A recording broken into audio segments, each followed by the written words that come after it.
kay kining ato gibuhat karon exercise na ni. Kay di ba dayon ko nga kamo representative ra mo sa inyo ha mga Ayun, grupo. tabangin siya, Day. Tabangin si Nanay, Day.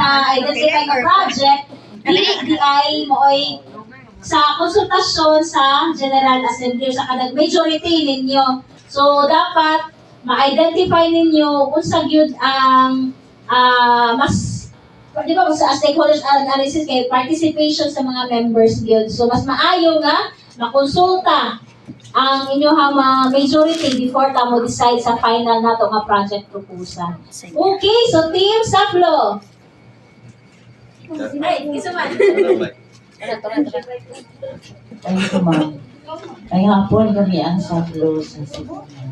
Salamat sa snacks mo, pero kinang sistemahan mo sa katong kabuhi. Dapat atong snacks sa akin.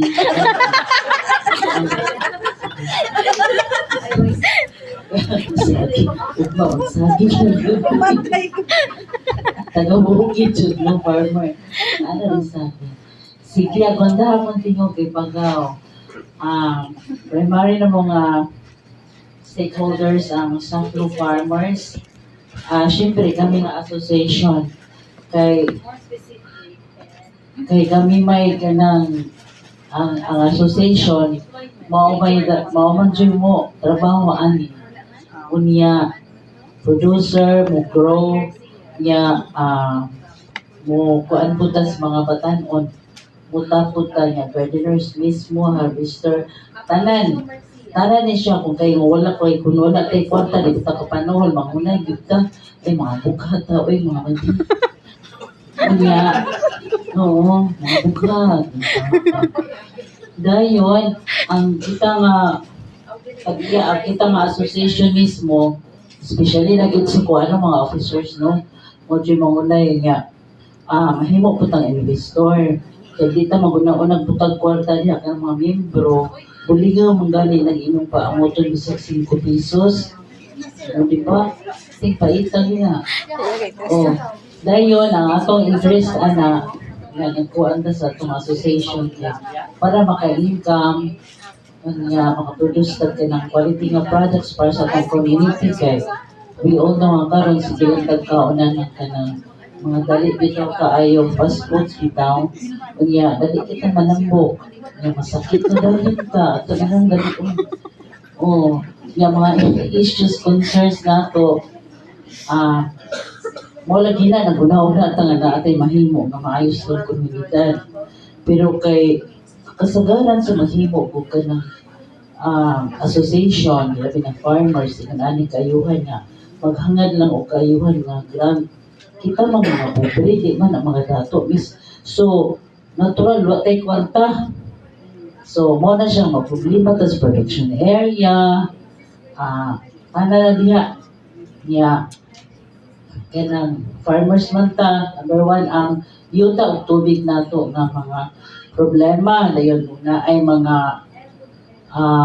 kanang kalamidad, mauna, mga mata itong mga livestock or atong mga mga banlas wala yun dayon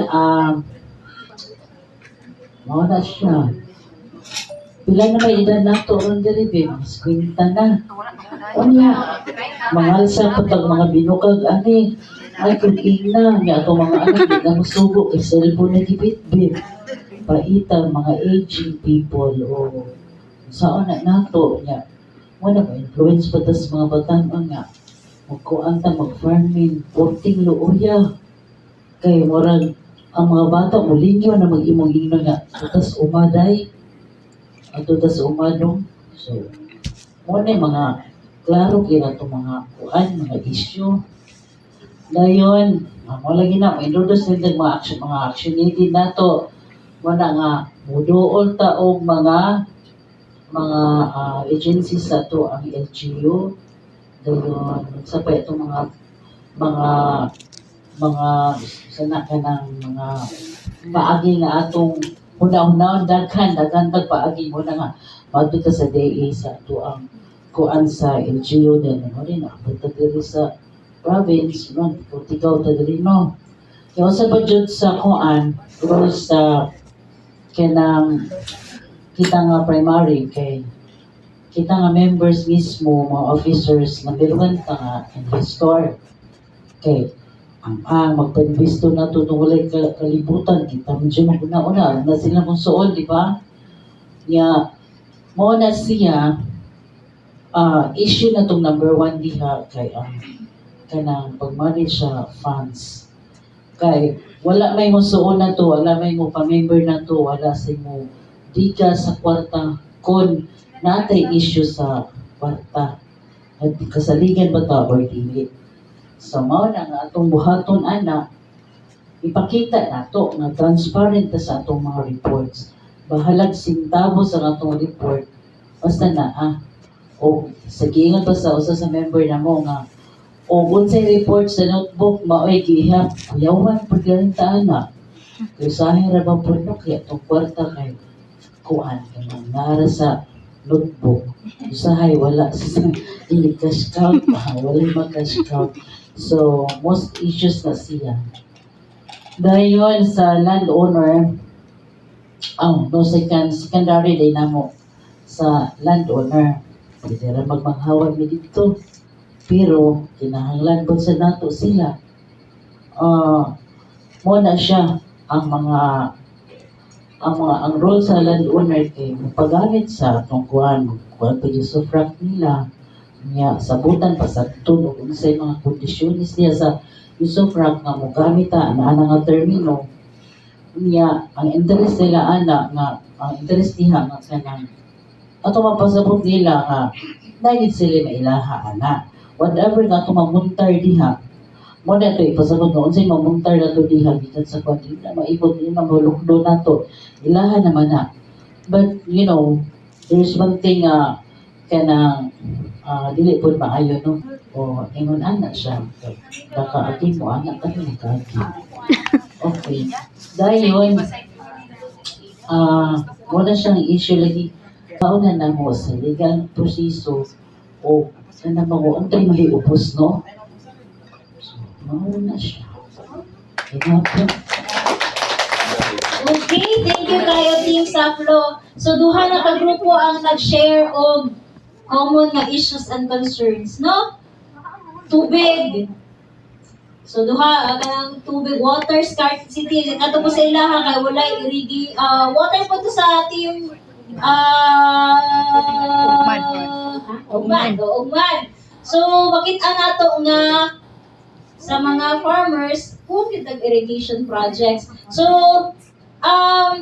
actually, kini siya, mura gabalik-balik ni siya, kani finance, or sa secondary gihapon ni siya, kani baan. So, nagbalik-balik financer, funder, maura mo na sa investor. So,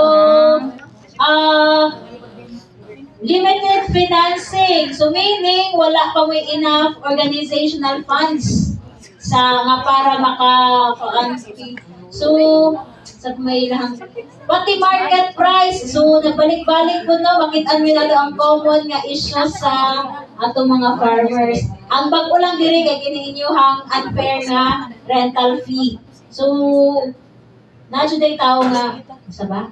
So, nato comment, hindi mo na to ang ato. So, actually, maayon na ni siya nga pagka-present, siguro nalay mga wa na align. So, kining itahay, diri sa production area or climate change. Ang production area, kining first, tapos introduce high yield crop varieties, murag dili siya mo, di siya align, murag di siya na-arrange ba. So, pero, kining introduce high yield crop varieties, pwede din siya diri sa climate change nga issue. So, pwede siya nga action to be taken kasi mga high yield nga crop varieties or diri ba ka siya sa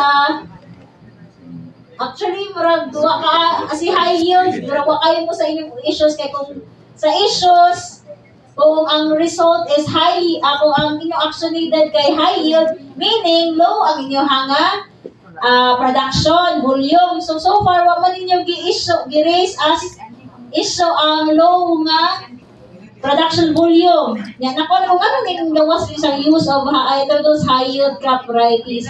So, water, promote rainwater harvesting, so tama din water scarcity. So meaning wala gyud may source dito nga kanang water source. Kay kung water catchment or kaning rain harvester kay mag-agad po tag water uwan ana. So pareha ba mo dito sa inyo sa Argao? Team Ugmad, wala gid mo source of water. Pero igura. Igura ipang luto, pang balay na lang. So pare-pareha gid mo sa inyo. Sa inyo hawa jud may source nga tubod, dapay. Napod man pero maubsan. Similar mo kuan. So sa ating sa Ugmad pwede kayo kung mga rain harvester kung gamay ra gyud yung source. So kay para ang makuha na storage anyway. So tama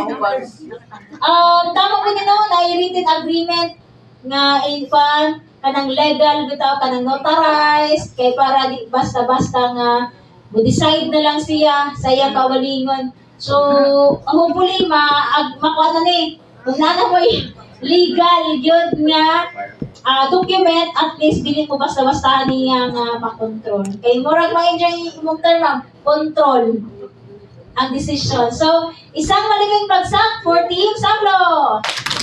And of course, last to share sa ilang stakeholders analysis, we have Team Lupa. So, ato kataga